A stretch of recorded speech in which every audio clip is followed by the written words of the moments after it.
Bu dərsimizdə animation nədir, bunu öyrənəcəyik. İlk olaraq onu deyə bilərəm ki, animationlar transitionlara çox bənzəyir. Ancaq transitionlardan fərqi ondan ibarətdir ki, transitionlarda CSS propertilərindən istifadə edilirdisə, animationlarda isə custom propertilərdən istifadə olunur. İndi custom property nədir? Gəlin buna baxaq.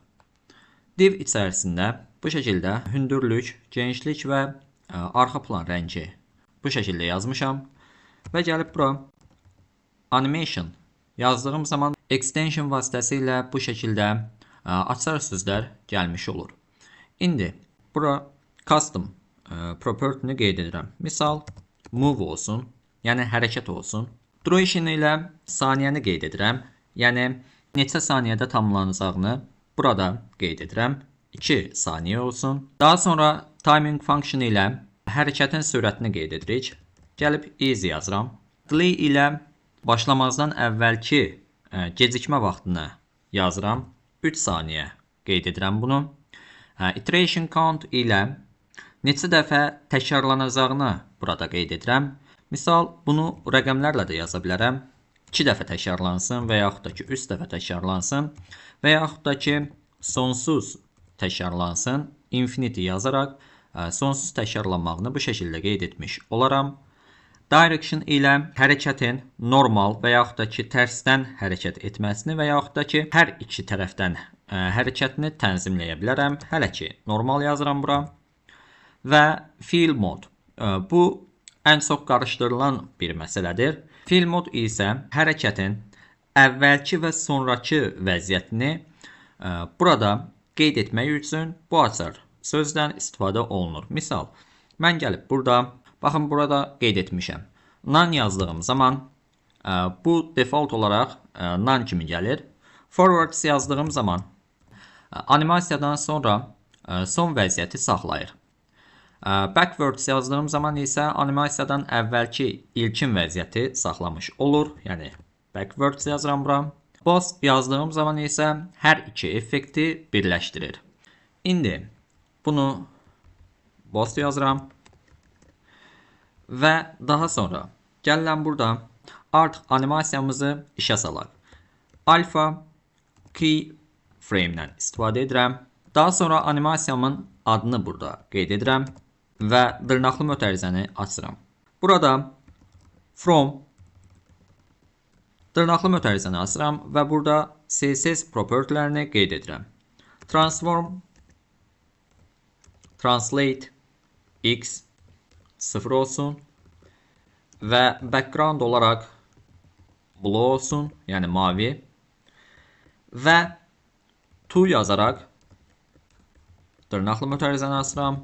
Eyni qayda ilə transform translate x 200 piksel və background red olsun. İndi bunu hələ ki göstərmirəm. Bu from və to nədir?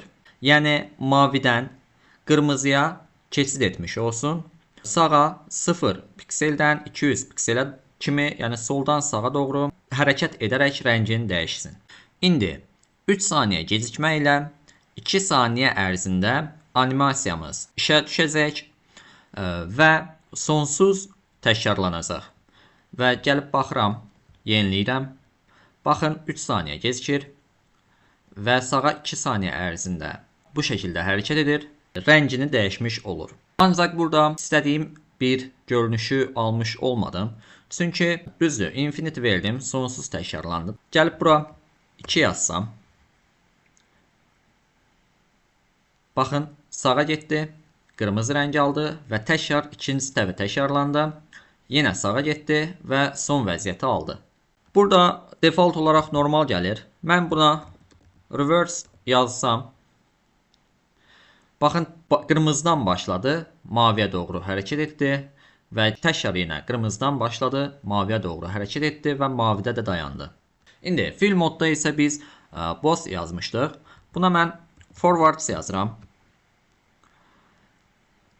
Baxın, qırmızıdan başladı, maviyə doğru hərəkət etdi. Təkrar qırmızıdan başladı, maviyə doğru hərəkət etdi.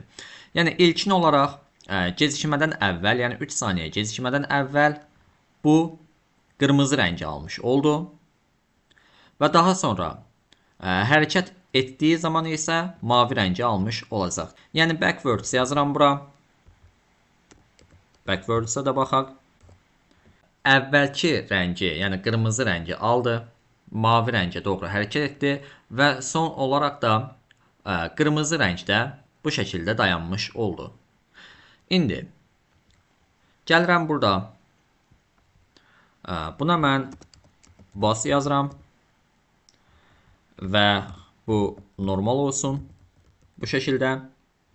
Baxın, normalda sağa doğru getdi, dayandı və təkrar sağa doğru getdi və bu şəkildə dayandı.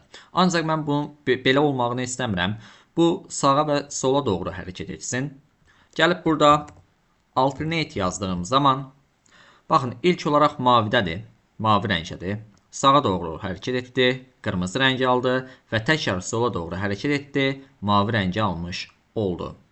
Yəni mən burada hərəkətini 2 verdim. 1 verdiyim zaman sadəcə bir dəfə sağa doğru gedəcəkdir və burada da dayanacaqdır. 2 yazdığım zaman isə bu təkrar sola doğru hərəkət edib mavi rəngdə dayanmış olacaqdır. Ancaq mən gəlib bura 3 yazdığım zaman, baxın, 3 saniyə gecikdi. Sağa doğru 2 saniyə ərzində rəngini dəyişdi və hərəkət etdi və təkrar 3-cü hərəkətini də edərək qırmızı rəngdə tamamlamış oldu.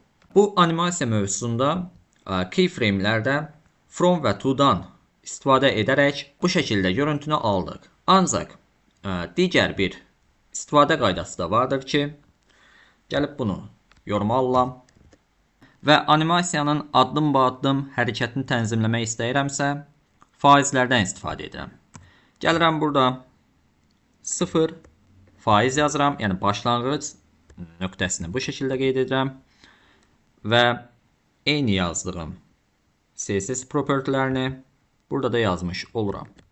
Bunu kopyalayıram, buraya yapışdırıram və daha sonra son vəziyyətini isə 100% yazaraq eynən bunu kopyalayıb bura əlavə edirəm və yeniləyirəm. Baxırıq, eyni qaydada bu şəkildə gəlmiş olacaqdır. Mən bu faizləri belə də yaza bilərəm. Misal, bunu kopyalayıram bura. 25% də yaza bilərəm. Bunun rəngini yaşıl verək və buna da tutalım ki 60 piksel yazaq və sağa doğru hərəkət etdi. 60 piksel gəldiyi zaman yaşıl rəngi almış oldu və 200 piksel gəldiyi zaman isə qırmızı rəngi almış olacaqdır. Və ya gəlib burada misal 62% aralığında bunun da rəngini tutalım ki belə bir rəngdə gəlsin və bu da 120 piksel sağa doğru hərəkət etdiyi zaman baxın bu şəkildə rəng aldı və eyni qaydada istədiyimiz şəkildə addım-ba-addım animasiyanın rənglərini və hərəkətlərini dəyişmək mümkündür. Animasiyalar mövzusundan da bu qədər. Gələn növbəti dərslərimizdə görüşənə qədər hələlik.